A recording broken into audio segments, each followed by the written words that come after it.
Selamat sore Bu Yusti. Selamat sore Bu Ayan.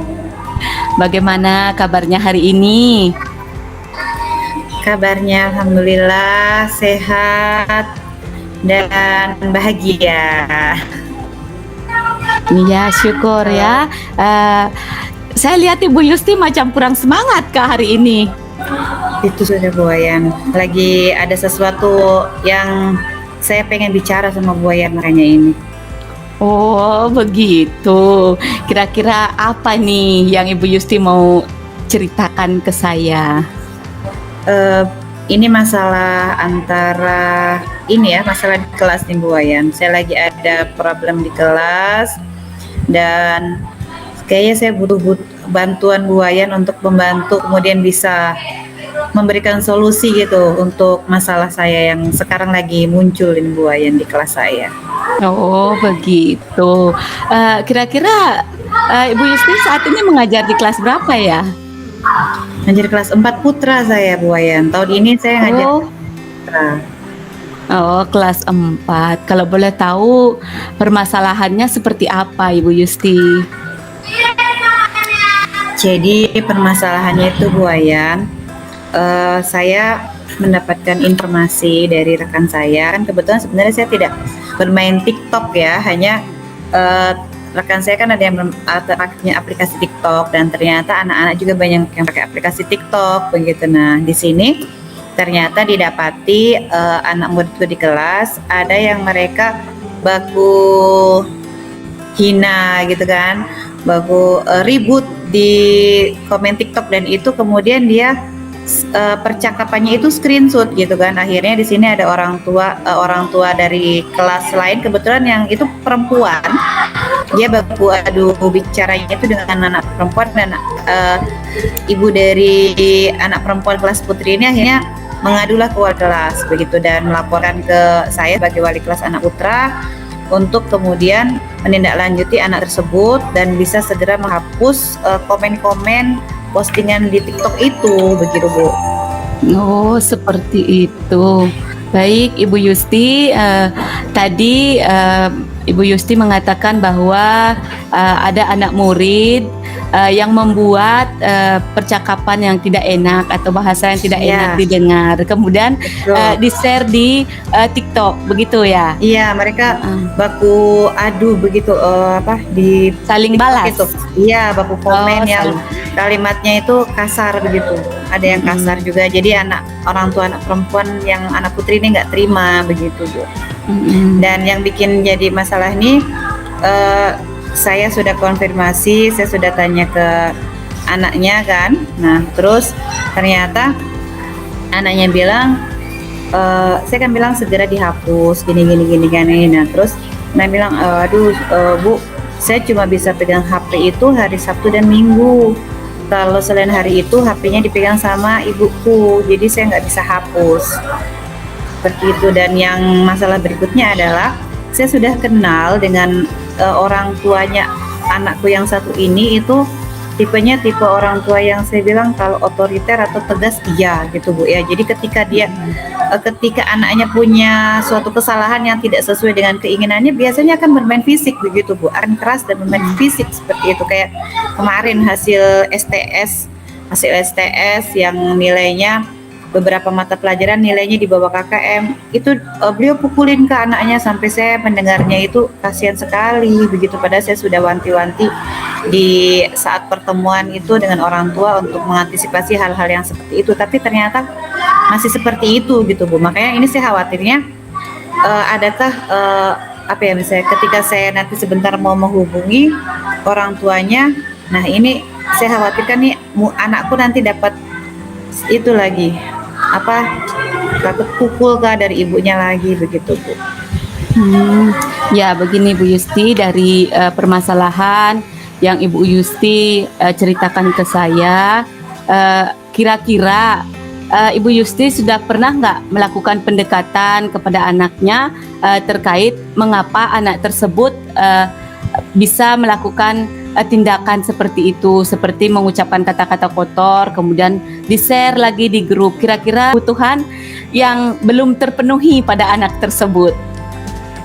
Saya sudah panggil anaknya tadi Bu ya. Tadi saya sudah panggil. Karena itu kejadiannya hari Sabtu kemarin. Jadi saya sudah panggil, terus saya lakukan pendekatan ke anaknya. Kenapa sampai itu terjadi? Jadi ternyata hanya dari pertamanya itu hanya dari game online gitu Bu. Minta di like dan lain-lain. Nah, terus akhirnya di situ jadi adu debat dengan kalimat yang kasar. Nah, dari mana saya tanya dari mana kalimat-kalimat kasar ini, ternyata yaitu karena ternyata anakku ini dia suka main game online dan itu dia dapatkan dari lawan-lawan dari game online dan juga dari teman-teman di sekitar rumahnya, seperti itu Bu. Oh, berarti anak tersebut ada kebutuhan, berarti ada kebutuhan yang belum terpenuhi ya Ibu Yusti ya, sehingga dia melakukan tindakan tersebut. Nah, dari cerita anak yang Ibu Yusti tangani ini, dari ceritanya kira-kira kebutuhan apa yang belum terpenuhi Bu Yusti? Saya lihat kalau dari perhatian dari orang tuanya itu untuk segi perhatian tuh perhatian sekali. Bahkan kalau orang tuanya sebenarnya kalau cerita itu seperti apa ya, dibilang keinginan anaknya apapun dikasih gitu Bu, seperti itu Bu Pak. Terus apa ya, kalau untuk hal-hal lain, nah itu saya belum bisa menemukan ini apa yang sebenarnya sedang dia butuhkan gitu Bu. Karena yang saya lihat dari kayak berteman dengan teman-teman yang lain, dia berteman bagus, komunikasi dengan teman-teman di kelasnya bagus, seperti itu. Belajar pun sangat antusias gitu Bu. Ketika tidak bisa dia bertanya, itu antusias. Bisa juga bermain dengan teman juga bagus, begitu Bu. Oh begitu. Coba Ibu Yusti ingat-ingat kembali dari apa yang diceritakan oleh anak tersebut, kemudian dari pengamatan Ibu Yusti selama ini di kelas. Mungkin ada sesuatu hal yang mungkin memang sifatnya memang harus dipenuhi oleh anak tersebut. Nah seperti tadi kan Ibu Yusti bilang itu anak tersebut mengeluarkan kata-kata kotor yang kurang enak itu akibat dari teman-temannya tidak mau like atau tidak mau komen. Nah kira-kira kalau kita lihat dari itu, kira-kira kebutuhan apa yang mungkin diinginkan atau diharapkan oleh anak? Oh iya betul Bu, iya.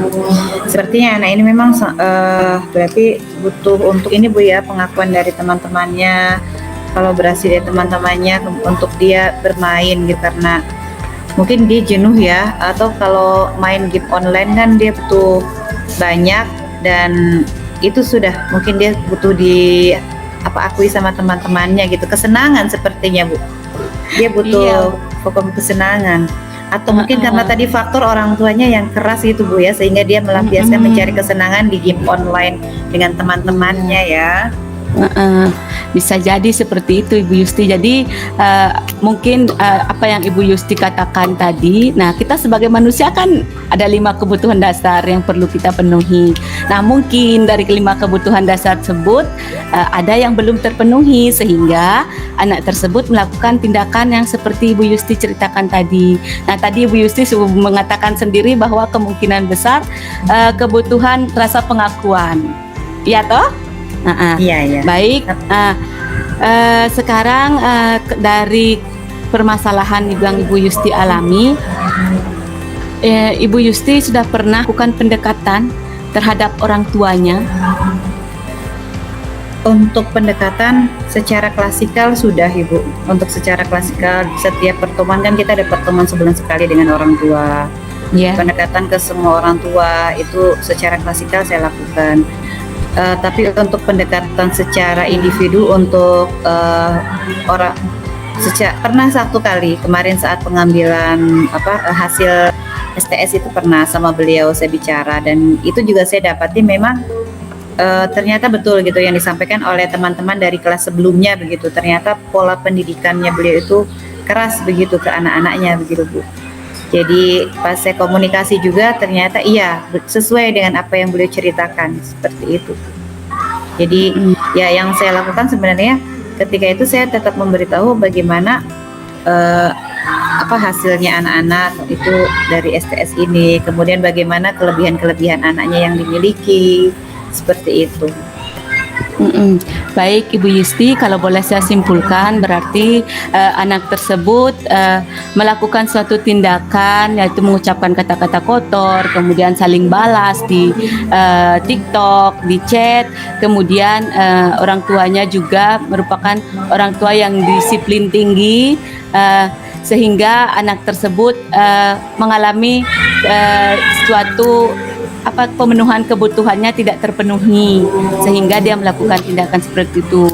Nah, di mana kebutuhan yang perlu dipenuhi yaitu kebutuhan pengakuan.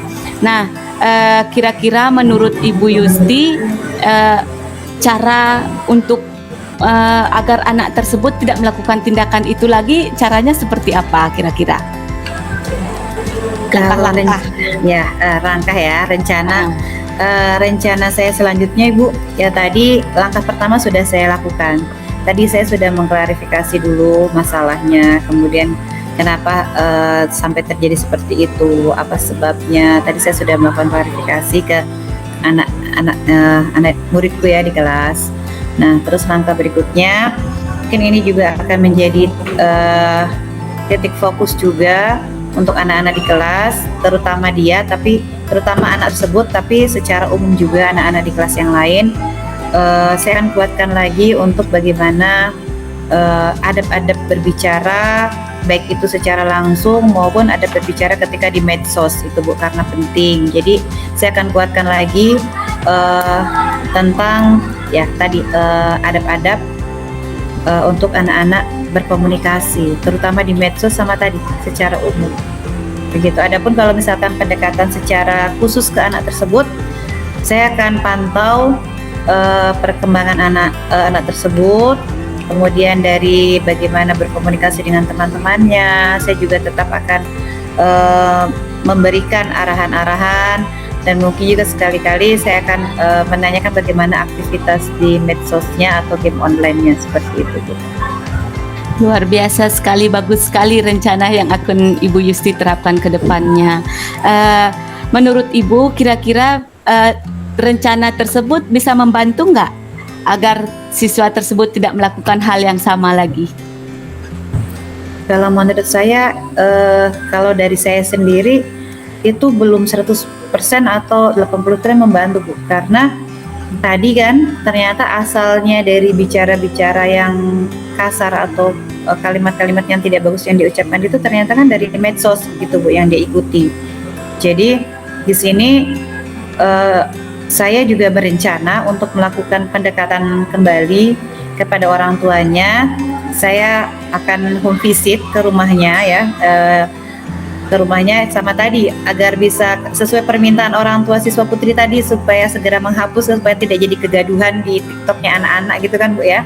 Iya. Jadi saya rencananya juga akan home visit, kemudian saya akan menjelaskan, saya akan berusaha menjelaskan gitu ya sebaik-baiknya supaya anaknya juga tidak tidak dihukum lagi gitu sama orang tuanya juga bisa bertindak bijak. Saya akan coba dan supaya bisa segera dihapus, karena kan posisi handphonenya kan ada di beliau begitu, Bu, di orang tuanya kan, karena Sabtu Minggu. Dan saya juga akan di dalam home visit selain minta penghapusan, saya juga akan meminta beliau untuk kemudian tidak hanya sekedar pembatasan penggunaan handphone, tapi orang tua juga harus bisa berperan aktif untuk sering ngecek aktivitas medsosnya anak-anaknya, seperti itu, Bu. Ya, bagus sekali ya Bu Yusti, tindakan yang akan Ibu lakukan ke depan nanti. Saya berharap tindakan tersebut bisa berjalan dengan baik dan lancar dan sesuai dengan harapan Ibu Yusti. Nah, dari apa yang telah Ibu Yusti ceritakan kepada saya, kemudian dari apa yang akan Ibu Yusti lakukan, kira-kira Ibu Yusti bisa nggak ceritakan kembali? Berarti Bu Wayan ya, dari tadi mengenai kasus ini, berarti saya akhirnya bisa menemukan ini ya, tindakan tadi berarti saya harus bisa ini ya apa tadi? Oh, saya pendekatan klasikal ya ke anak-anak, kemudian secara individu juga ke anak tersebut. Saya juga akan memvisit ke rumahnya untuk bisa menghapus kegaduhan di medsosnya anaknya, dan saya juga akan melakukan kerjasama dengan orang tuanya agar bisa memantau aktivitas medsosnya anak-anaknya seperti itu. Bagus sekali Bu Yusti. Jadi begini Bu Yusti, sebenarnya Ibu Yusti sudah menyelesaikan dan sudah menemukan sendiri solusi dari permasalahannya Ibu Yusti ya. Kira-kira ini komitmen apa yang Ibu lakukan ke depannya nanti nih selanjutnya? Komitmen ke depannya Bu, berarti dengan adanya masalah ini ya, berarti saya berkomitmen yang pertama, saya juga harus bisa selain aktivitas anak-anak di kelas, saya juga harus bisa mengetahui informasi-informasi bagaimana anak-anak beraktivitas di dunia maya, karena itu juga penting ya, karena itu juga mempengaruhi perkembangan anak-anak. Kemudian berikutnya masalah-masalah yang terjadi secara individu, berarti saya juga harus bisa menyelesaikannya secara penguatannya gitu ya, secara klasikal agar tidak terjadi pada anak-anak yang lain seperti itu. Dan yang berikutnya adalah saya akan lebih membangun kerjasama yang intens dengan para wali murid untuk tadi fasilitas handphone dan aktivitas medsosnya anak-anak begitu. Iya. Iya Ibu Yusti, tetap semangat ya. Kira-kira ini siapa yang akan membantu Ibu untuk melakukan komitmen itu? Yang akan membantu, yang pertama saya akan bekerja sama dengan Wakasek kesiswaan, karena bagaimanapun masalah yang terjadi di kelas juga lagi ini menyangkut dengan kelas lain, berarti harus bisa juga tersampaikan ke beliau sehingga ada komunikasi dari sekolah juga mengetahui gitu Bu. Kemudian berikutnya adalah dengan tadi rekan wali kelas anak putri tadi ya, supaya bisa sama-sama clear permasalahan dengan kelas sebelah gitu kan, karena dengan orang termasuk orang tua dari anak putri tersebut. Dan yang berikutnya tadi dengan orang tua muridnya. Iya, tepat sekali tindakannya Ibu Yusti.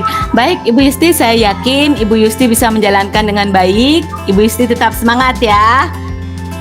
Iya, siap-siap. Baik Ibu Yusti, setelah Ibu Yusti bercerita kepada saya, kemudian Ibu Yusti menemukan kembali sendiri solusi yang akan Ibu Yusti lakukan, dan Ibu Yusti juga mempunyai komitmen untuk tindakan selanjutnya terhadap peserta didik. Nah, saya kira-kira ini saat ini gimana perasaan Ibu Yusti nih?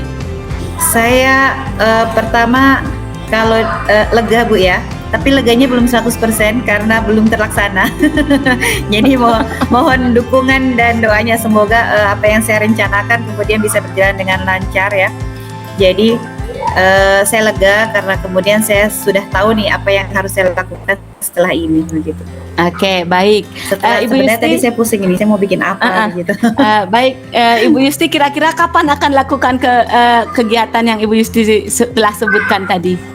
Kapan akan dimulai kegiatannya? Besok. Oh, mulai besok ya. Oke, baik, Ibu Yusti tetap semangat.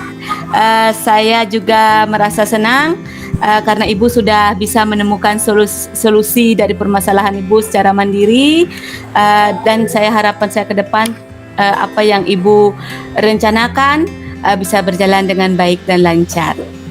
Baik Ibu, terima kasih Bu Yan, sudah sangat membantu sekali ya. Nanti kalau saya sharing-sharing lagi boleh ya? Bolehlah, sama-sama Ibu Yusti.